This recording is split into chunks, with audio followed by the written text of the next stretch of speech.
It's a dramatic moment in our book Goldie from the Puppy Place series by Ellen Miles, published by Scholastic. The kids want a dog. The mom doesn't. The dad, a firefighter, brings home a puppy from a fire scene without talking to the mom first. And the kids want to keep it. Please, please, please, please, please. I'm Miss Melissa at the Oosterhout Free Library, finding out what happens next. The grown-ups looked at each other. Look, said Dad, this little pup is going to need a home. The people who own the house and barn that just burned down aren't going to be able to keep Goldie. They asked me to take her, just until we can find her a good home. A foster puppy, Lizzie said. Before they had adopted the Bean is the nickname for their toddler brother, the Petersons had taken care of a couple of foster children, kids who had needed a safe, temporary home. We'll take care of her, Charles said. We'll feed her and walk her and brush her and teach her manners and show her tricks and clean up when she makes mistakes and... Charles, Mom said, we'll make sure she's happy and safe forever and ever, Charles finished. Charles, Mom said again. Hold on there, bucko. She folded her arms against her chest and leaned against the refrigerator.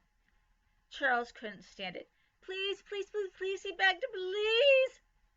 Your father and I will need to talk this over, Mom said. It's a big decision.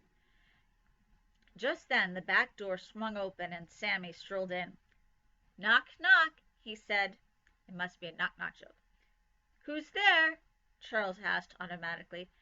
Kayak, said Sammy, as he picked up a plate and helped himself to the last piece of French toast in the skillet. Charles's best friend came next door for a second breakfast at the Petersons' house nearly every morning. Kayak who? Charles asked. Kayak you a question? Sam said. Both boys cracked up. Mom rolled her eyes. Have some breakfast, Sammy, she said. Thanks, Sammy said cheerfully. He pulled out the chair next to Charles, sat down, and reached for the syrup. Then he glanced at Mr. Peterson and almost dropped the syrup bottle. Whoa, he said, a puppy. Her name is Goldie, Charles reported. We might get to keep her. I bet Rufus looked just like that when he was a puppy, Sammy said. Of course, that was before I was born, so I don't remember. Sammy's dog was a golden retriever also. Rufus had been around as long as Charles could remember. He was a big, strong dog with a beautiful reddish-gold coat and sweet face. Golden retrievers are one of the most popular breeds in America, Lizzie said. They're also one of the most intelligent, loyal, and athletic. She was quoting from her Dog Breeds of the World poster. Lizzie knew every fact about every dog from Airedales to Yorkies. Rufus isn't so athletic anymore, Sammy said. He just lies there looking sad most of the time. He used to like to run and play ball. Now he's boring. Dogs slow down when they get older, Charles's dad said. Rufus isn't that old. Sammy poured some more syrup on his plate. Maybe he's bored, Lizzie said. Have you tried getting him some new toys? Sammy nodded. I saved my allowance for 2 whole weeks so that I could buy him this cool flying saucer. He barely even looked at it. Maybe he's tired, Lizzie suggested. Maybe he needs some doggy vitamins. Sammy shook his head. We tried that. I even tried putting coffee in his water bowl. Nothing perks him up, right, Charles? I have to stop and add, don't put coffee in your pet's water bowl. What? Charles wasn't listening. He was just looking at Goldie, and she was looking back at him. He reached out again and gently scratched her between her soft little ears. The puppy liked that. She decided that this new place was a good place, a safe place. It was time to explore. Goldie started to wriggle, pushing her way out of Dad's jacket. She got one paw out and started to push harder. Her little legs churned away as she climbed. Whoops! Hold on there, sweetie, Charles's dad said. He pulled down the zipper of the jacket and reached in with a big hand to carefully pull her out. "There you go," he said, as he bent down to put Goldie on the floor. The puppy looked around with big eyes.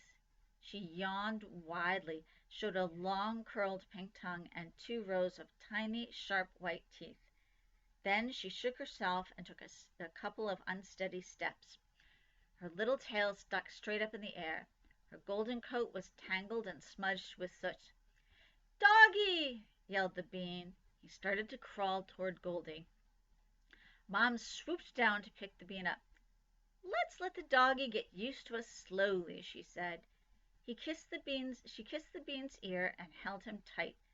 He yawned, showing off his own pink tongue and little white teeth. Goldie took 3 steps forward, then stopped, trembling. This room was warm and smelled good, but it was big and there were so many people in it. Charles sat down on the floor and reached out a hand. "Here, Goldie," he called. Goldie padded toward him. "She knows her name!" Lizzie cried softly. "What a little smarty!" She sat down on the floor next to Charles. "Are you sure she's not hurt, Dad?" she asked. "Did you check her all over?" "Not yet," said Dad. "We can clean her up and make sure she's okay. She's had all her puppy shots, so unless she's hurt, we don't need to take her to the vet." Sammy finished his French toast and stood up. "I'll go get some of Rufus's old toys," he said. "Goldie might as well borrow them if he's not using them." He headed for the door. "Plate, Sammy," Mrs. Peterson reminded him. Sammy went back to the table, grabbed his plate and fork, and then brought them to the sink. "I'll be right back, Goldie," he promised as he let himself out. Dad took a clean towel out of the drawer, wet a corner of it at the sink, and joined Charles and Lizzie on the floor. "Let's take a look at this pup." But when Dad reached for Goldie, she scooched down, her eyes wide and her ears held back. She tucked herself under Charles's knee. "She's still scared," said Charles. "It's okay, girl," he said softly. "Come on, Goldie, I'll hold you so Dad can check you out." He held out his hands and Goldie climbed into his lap, making little snuffling noises as she curled into his arms. Charles leaned down and buried his nose in the silky soft fur of Goldie's neck. He took a big, deep breath. Ah, that delicious puppy smell! Charles felt perfectly happy, sitting there on the floor with a warm dog on his lap. With Charles holding her to keep her calm, Lizzie and her dad wiped Goldie's coat clean and checked her all over to make sure she had no cuts or bruises. By the time they were done, Goldie wasn't frightened anymore. She started to mouth their hands as they petted her, gnawing with her little teeth. "Hey!" cried Charles. "Do I look like a puppy to you?" He knew that puppies chewed on one another all the time. Goldie would have to learn that chewing on people was not okay. Charles held Goldie in his arms, giggling as he licked and chewed at his earlobes. Then she struggled to get down and he let her go. She skidded across the kitchen floor, heading straight for the Bean's plate of French toast. Bean thinks he's a dog, so he eats off the floor. "Hold on," said Charles. "That's not puppy food." He scrambled to get to the plate before Goldie did. Goldie sat back, looking disappointed.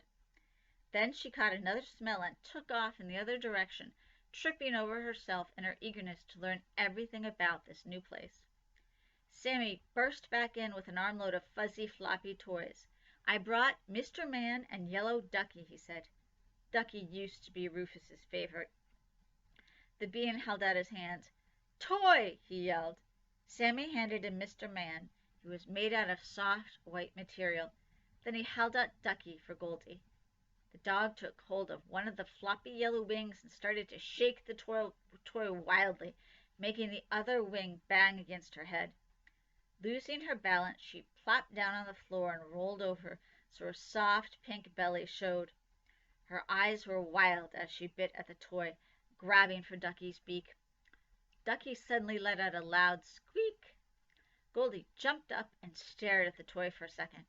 Then she grabbed a wing and started shaking again. Everybody was laughing. Goldie was so funny. Charles thought he could watch her forever. "Oh, Mom," said Lizzie, "we have to keep her." Please, Charles begged. If we keep her, it will only be for a little while, Mrs. Peterson reminded them, until we find her a good home. That's how a foster family works. We'll take good care of her, Charles promised. She won't be any trouble. Just then Goldie rolled over, jumped to her feet, and took 3 steps to a spot under the kitchen table. She sniffed, she squatted, she peed. See you next Wednesday from the Oosterhout Free Library Book Bite series.